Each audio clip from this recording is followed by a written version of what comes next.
grow up because the stress, anxiety, and responsibility of adulthood is so much fun. And then what about our kids? We do want what's best for them, but we have a habit of unintentionally dragging them into adulthood as we're living our lives as well. Now, this is truly a disservice to them and to us because we're the ones who are forgetting the joy and whimsy of childhood. In this episode, we're going to talk about why it's important to treat our kids right and show them how important kindness and fun is. And hopefully, we're going to remember some of the lessons that we forgot as we grow up as well. The joy of everyday life is still right in front of us. This is Respectively Challenged with Dennis DiArmando.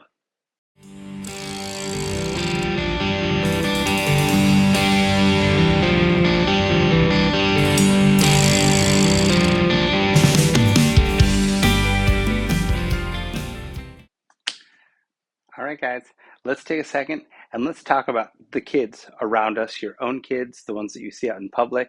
Sometimes they're off playing, sometimes they're loud and annoying and frustrating. Whatever the case may be, what are they doing? They're just being kids. And as adults, sometimes if we're having an okay day, we just let it roll, kids being kids. But what happens when we're having a bad day as adults? If we're stressed out, if the weight of the world is on our shoulders, sometimes we take that out on the kids. Oh, grow up. It's time to mature. Settle down. Knock it off.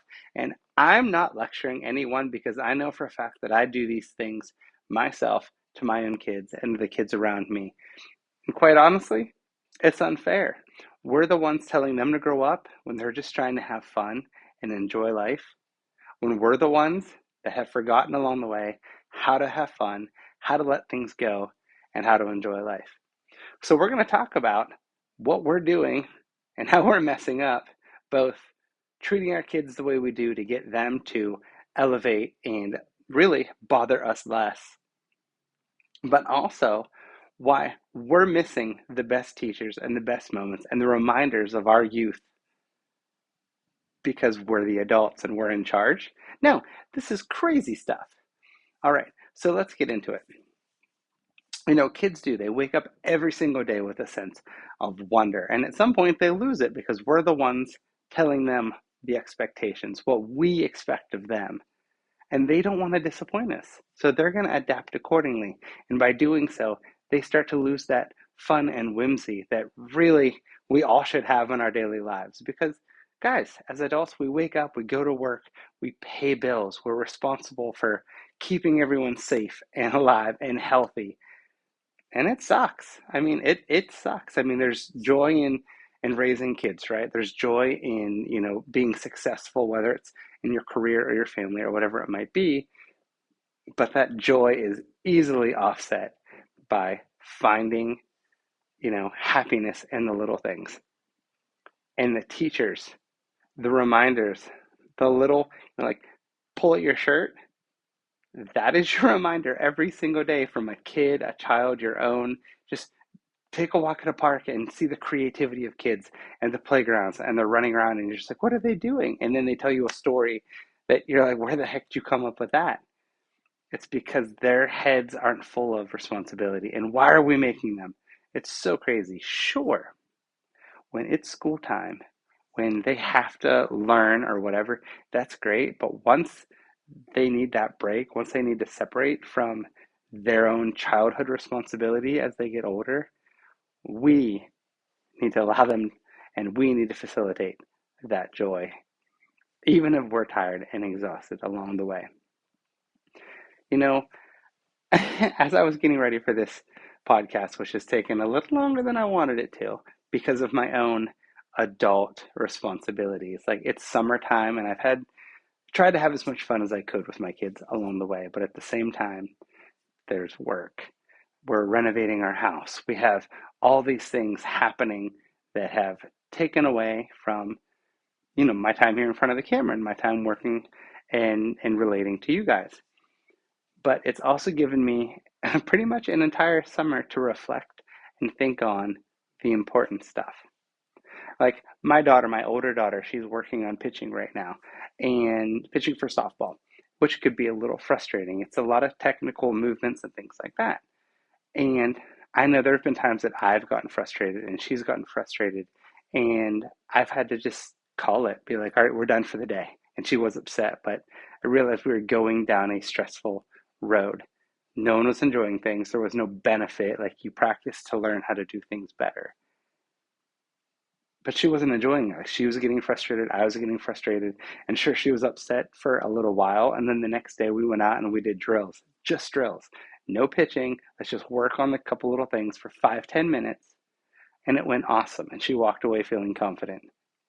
That is the kind of stuff as adults that we are responsible for. That is teaching and guiding and really regulating the emotional maturity that children don't have. Sure, the other day I had this incident with my kids where they asked me, Dad, can I watch my tablet? Which I thought was a respectful thing. They don't just jump on their tablet. And I said no. Not that I had a problem with it, just I wanted to see how they would react. And they got upset. Come on, please. Of course, I say. Well, why did you ask me in the first place? If you expected a yes, if no wasn't going to be an option without you asking over and over and over again, then it becomes an argument. Well, that's where emotional maturity comes in, right? They didn't expect me to say no, and when I did, there was disappointment. And I can understand that because it's something they wanted and nobody appreciates getting no. However, most of the time as we're growing up, when something happens to us as adults, when something's disappointing or something doesn't go the way that they want to, we get angry as adults. We get mad and we get angry and we react. Now, next time you're around a 3 or a 4-year old, 5-year old, and something happens that doesn't go their way, let me tell you how they're going to react. They're not going to get angry and they're not going to get mad and they're not going to get forceful. Not yet. They're going to be sad and they're going to be disappointed. They haven't been taught yet from adult emotions that if things don't go your way, anger is how you should meet it. Forcefulness is the direction that we take it. We as an adults, we take it too far. Maybe it's just because of years and years and years of taking no's, being disappointed, being tired of the sadness. I don't really know exactly how we transition from sadness to anger, disappointment to frustration, and why we felt as adults that it's okay to push and force and push and force until we get what we want. Like, why can't no be a no? I'm telling you this from my own personal perspective. I have been working on this for years. If somebody tells me no, legitimately no for something, instead of arguing or fighting my point and being, creating emotional distress for myself and then stress and anxiety as I carry that with me throughout my day. Okay, I wasn't meant to be, or maybe there's a justified reason, or just is it a make or break kind of a situation? Like, did I need something or would have been ideal for something? Is it a preference? I would have preferred to do something, but it turned out to not happen. Am I going to be angry and mad about it? I'm going to be a little upset and sad and go on with my day. Upset and sad and go on with your day is where children are until they are taught otherwise. That's one of those things that we do. So, how would we resolve something like that in our children? Explain to them why. Maybe give them all right, so it's no right now, but why don't we do a couple things and maybe we can earn it? Why don't we have a good morning? Why don't we just talk? Why don't we hang out? Why don't we go play or do something else? Like, whatever it might be. And once again, we're going to keep coming back to that because as adults, we don't always have the time or the flexibility to create ultimatums or to create other scenarios or to really just deal with it. Do we just get angry and said no because I said no? I'm pointing at myself sometimes on this one for sure. Justifiably, whatever it might be, sometimes I'm right and sometimes I'm wrong, but I'm the adult, so I push it, right? Is that fair to your kids? No, it's not. we do it because we're adults. And as adults, we feel entitled. We've been there, we've experienced. I was told no a million times when I was a kid. You're right, you were. And you were told yes a million times. And do you remember how great that felt? Probably not. That's the other half of this whole conversation right now, is the times that things went well, how joyous and wonderful it was. Nowadays, do we even take for granted the times the things are yeses or go your way or whatever? Or is it just status quo because we're adults and we earned it? Did we lose the ability to appreciate the good times, the things that are going well in our lives? The answer is yes, 100% yes, because we justify the things that go well in our lives by our hard work, by our energy, by our own efforts. Sometimes it's just dumb luck when good things happen to us. And we're like, oh, that was awesome. I mean, I am strictly on top of, I think if you could put things out there, they come back to you. I was just talking about this the other day to someone. Like, I fully believe that good things come right back to you if you put it out there. So when there's choices to be made, or, this or that's in your life, pick the one that may not suit you the best now, but definitely could benefit you. Or better yet, doesn't negatively impact you right now. Why does it matter? Do the thing that's in someone else's favor if it's just neutral to you, and see if it comes back to you later in some other positive way. But you have to keep your eyes open. You have to be ready for it. So recognizing the joy in the little things is another one of those things about kids that make kids so wonderful and such a joy to watch and be around if we're not squashing them. Have you ever seen a kid with a balloon? Think of how simple this is, a 5-cent piece of latex, blown up, the best thing in the world. You watch a kid with a balloon playing keepy uppy, it's just hitting it, drawing on it with a Sharpie, whatever it might be. The creativity, the adventures, the fun, the joy that they have, it's amazing. And it's with that with so many other things in life, so many simple little things that you find at a stick, a rock, a leaf that looks cool, whatever it might be. I mean, kids are programmed to just find joy in the simple things. It's not our job to take that away. You know what is always amusing to me when a kid has a balloon is they'll have fun, a wonderful time, laughing, giggling, kicking, don't let it hit the ground, whatever it might be. But if you try to take it away, aggression, anger, protection of a balloon, don't you dare take this joy away from me, this fun away from me. Now, it can be a little frustrating sometimes, but realistically, as adults, we don't protect our joy and our fun. We protect what's ours. We protect the things that we've earned. Kids protect the things that are fun and enjoyable to them. Somewhere during adulthood, somewhere during development, we lost that innocence, that that whimsy towards just everyday simplicity.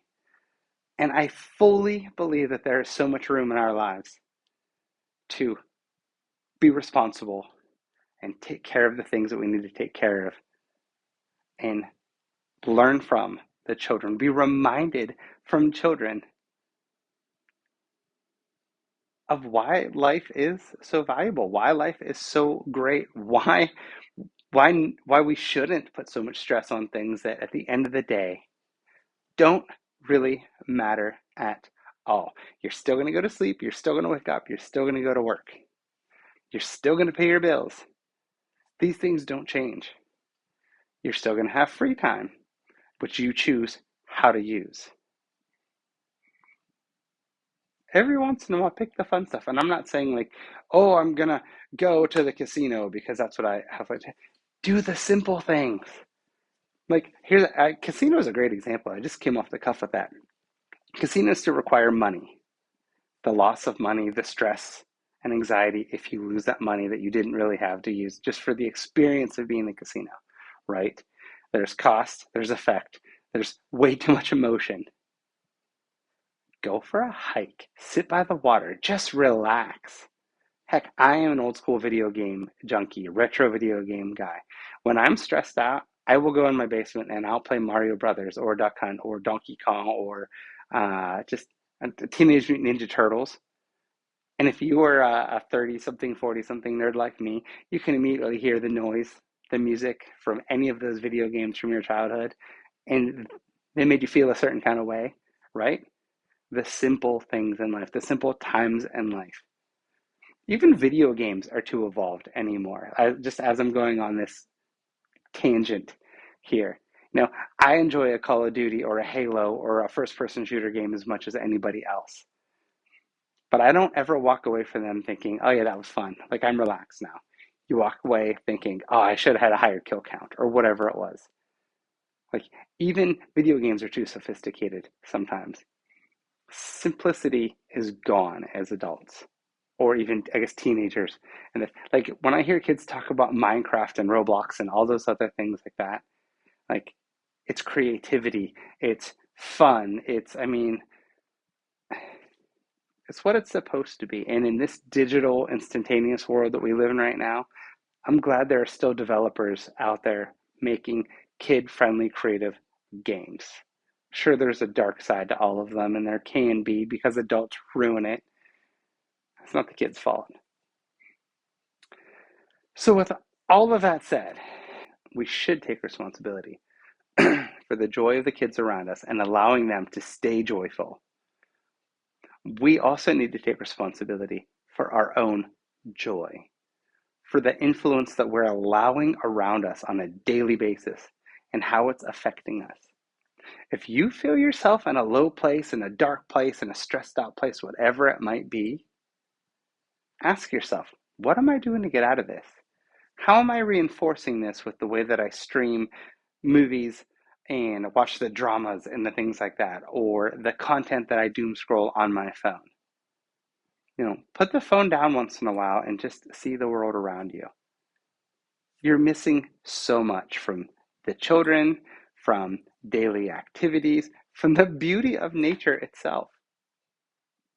We are spending so much time focusing on being successful as parents, as adults, as employees, growing our futures, whatever it might be, that we are the ones that are missing all the joy, the little things that pass us by every single day.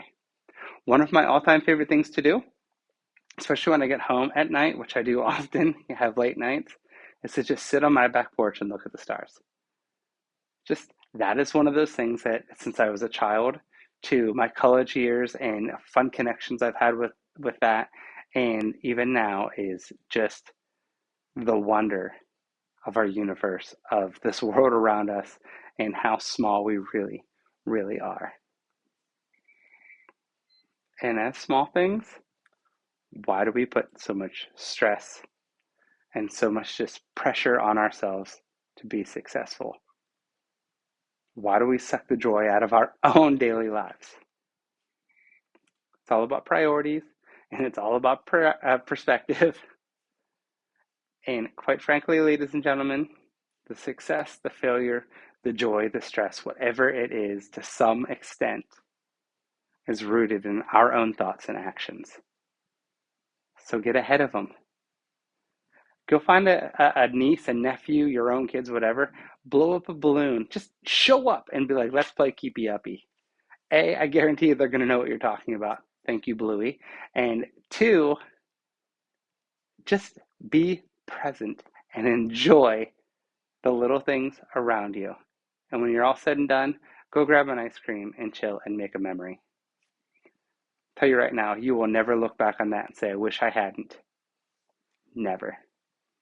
All right, guys, with all that said, I had 1,000 more things to talk about, but I really just want to hammer that simple point home.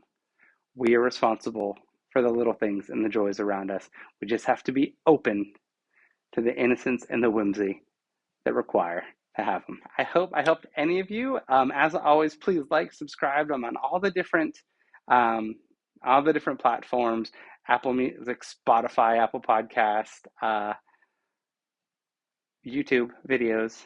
If you have any questions, you want to talk, communicate, whatever, I love hearing from you. That's all. All right, guys. This has been Prospectively Challenged with Dennis Giramando. Have a better day tomorrow than today. Bye, guys.